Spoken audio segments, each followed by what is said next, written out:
یہ قوم بہت بدنصیب ہوگی اگر اقبال کو نہ جان سکی۔ اقبال محض ایک شاعر نہ تھے، اگر حقیقت پوچھیے تو اقبال مجدد وقت تھے۔ علامہ اقبال ایک غیر معمولی وجود ہیں۔ وہ صرف مفکر پاکستان ہی نہیں بلکہ امت مسلمہ کے حکیم، دانشور اور ایک ایسی صاحب بصیرت ہستی ہیں کہ جن کا دور آج بھی ہے اور آنے والی کئی صدیوں تک بھی رہے گا۔ ایران کے ملک الشعراء بہار نے علامہ کے بارے میں فرمایا کہ ہمارا دور اقبال کا دور کہلائے گا۔ تاریخ اس دور کو اقبال کے نام سے یاد کرے گی۔ پروفیسر آرنلڈ کہ جو علامہ اقبال کے استاد تھے اور جن کو اقبال آخری وقت تک انتہائی ادب اور احترام سے یاد کیا کرتے تھے، اقبال کے بارے میں کہتے ہیں، اقبال اپنے عہد کے انسان ہیں، اپنے عہد سے آگے کے انسان ہیں اور عصر حاضر کے خلاف حالت جنگ میں ہے۔ پہلے ہم علامہ اقبال کے وجود کے ان پہلوؤں پر کہ جو آج تک قوم کی نگاہوں سے چھپے رہے ہیں بات کریں گے، تاکہ اس مرد پر اسرار کا حقیقی تعارف پہلی بار نوجوان نسل کے سامنے لایا جا سکے۔ اس اعتبار سے یہ اقبال کا ایک ایسا غیر معمولی تعارف ہے کہ جس سے ہماری قوم پہلے واقف نہ تھی۔ اقبال بیک وقت ایک مفکر، فلسفی، نظریاتی رہنما، صاحب بصیرت درویش، سیاسی دانشور اور سب سے بڑھ کر یہ کہ ایک ولی تھے۔ جہاں وہ جغرافیائی سیاست کے ایک ماہر تجزیہ کار تھے، وہیں وہ تحریک پاکستان کے نظریہ ساز اور مسلم لیگ کی صدارت کے فرائض بھی سر انجام دیتے رہے تھے۔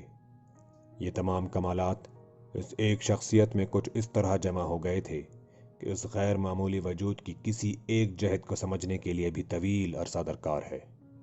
انسانی تاریخ میں ایسے بہت سے لوگ آئے ہیں کہ جنہوں نے اپنے اپنے ادوار کی تقدیر بدل کر رکھ دی۔ ہمارے دور میں یہ فرد بلا شبہ اقبال ہیں۔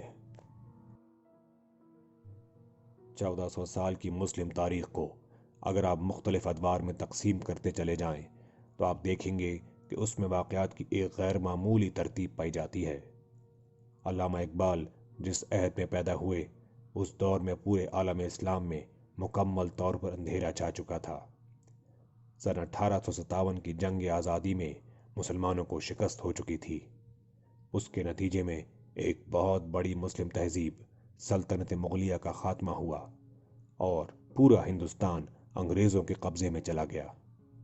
20ویں صدی کے آغاز میں خلافت عثمانیہ ٹوٹنے کے قریب تھی اور جنگ عظیم اول کے بعد امت مسلمہ کا کوئی ملک ایسا نہیں رہ گیا تھا کہ جسے مغربی طاقتوں نے اپنے نو آبادی نہ بنا لیا ہو۔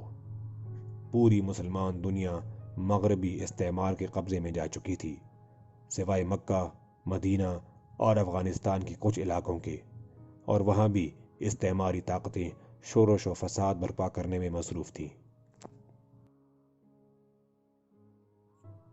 پوری امت مسلمہ پر مایوسی کی وہ کیفیت طاری تھی کہ جو اس سے پہلے کبھی دیکھنے میں نہ آئی تھی۔ 300 سال سے امت مسلمہ کا انحطاط جاری تھا۔ ایک طرف خلافت عثمانیہ زوال پذیر تھی۔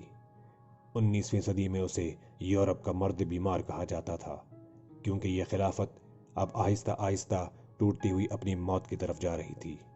بالآخر 20ویں صدی کے آغاز میں پہلی جنگ عظیم کے بعد خلافت عثمانیہ مکمل طور پر تباہ ہو جاتی ہے۔ اس سے چند دہائیاں قبل مغلوں کی حکومت کا بھی تختہ الٹا جا چکا تھا۔ ایسے تاریک دور میں اقبال کا آنا اور ایک ایسی روحانی انقلابی سوچ دینا کہ جو اپنے وقت سے صدیوں آگے ہو، مسلمانوں بلکہ ساری انسانیت کے لیے تاریخ اور تقدیر کا بہت بڑا تحفہ تھا۔ اگر ہم فکر اقبال کا ادراک نہ کر سکے تو یہ اس قوم کی بہت بڑی بدنصیبی ہوگی۔ ہماری تمام جغرافیائی سیاست، تاریخ، تہذیب اور نظریہ پاکستان کی بنیاد فکر اقبال پر ہے۔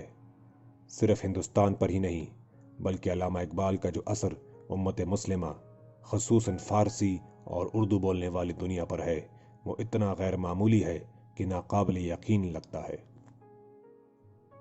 اقبال نے آج کے جدید دور کو جس طرح بے نقاب کیا ہے، اس سے پہلے مغرب یا مشرق میں کسی فلسفی، مفکر یا صاحب بصیرت شخص نے مغربی تہذیب، سیاست، اشتراکیت اور سرمایہ دارانہ نظام کو اس طرح بے نقاب نہیں کیا۔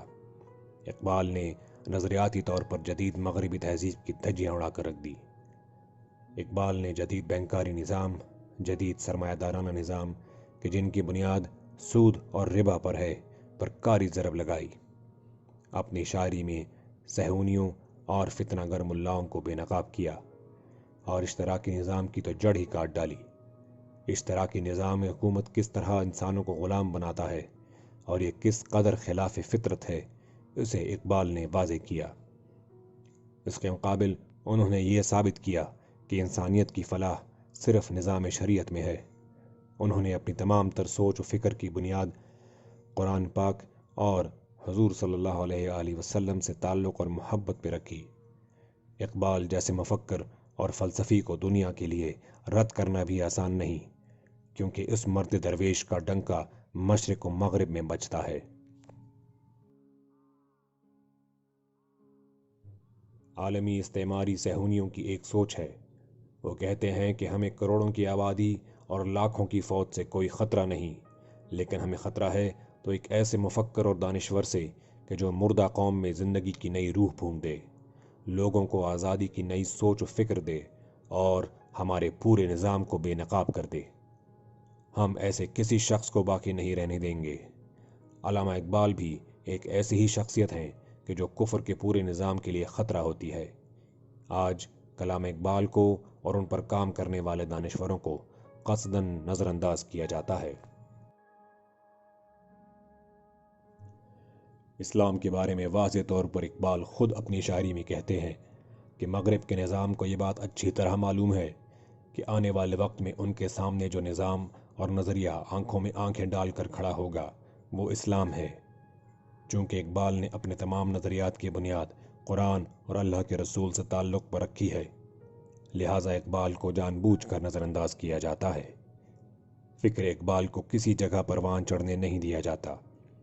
ان کی صرف وہ نظمیں کہ جو بے ضرر سی لگتی ہیں، مثلاً لب پہ آتی ہے دعا، پہاڑ اور گلہری، جگنو اور بلبل وغیرہ تو بچوں کو پڑھائی جاتی ہیں، لیکن ان کی وہ شاعری اور ان کے وہ پیغامات، ان کی کتاب reconstruction of religious thought in Islam, ان کا وہ فلسفہ کہ جو دنیا میں انقلاب برپا کرتا ہے، اشتراکی اور سرمایہ دارانہ نظاموں کے خلاف اعلان جنگ کرتا ہے، جو مسلمانوں کو حوصلہ اور امید دیتا ہے، ان کو شاہین بناتا ہے، اپنے پیروں پر کھڑا کرتا ہے، انہیں خودی، خودداری، عزت اور وقار کا درس دیتا ہے، کو یوں غائب کر دیا گیا ہے جیسے وہ تھا ہی نہیں۔ یہی اس سیریز کے اہداف میں سے اولین ہے کہ ہم اقبال اور ان کے کلام کو پھر سے زندہ کریں اور اپنی نوجوان نسل کے سامنے ایک عملی پیغام کے طور پر پیش کریں۔ مسلمان قوم کو یا ہمیں بحیثیت ایک ملک کے اگر اپنے پیروں پر کھڑا ہونا ہے، عزت و خودداری کا کوئی سبق سیکھنا ہے، تو اس کے لیے ہمارے اوپر لازم ہے کہ ہم علامہ اقبال کی طرف رجوع کریں۔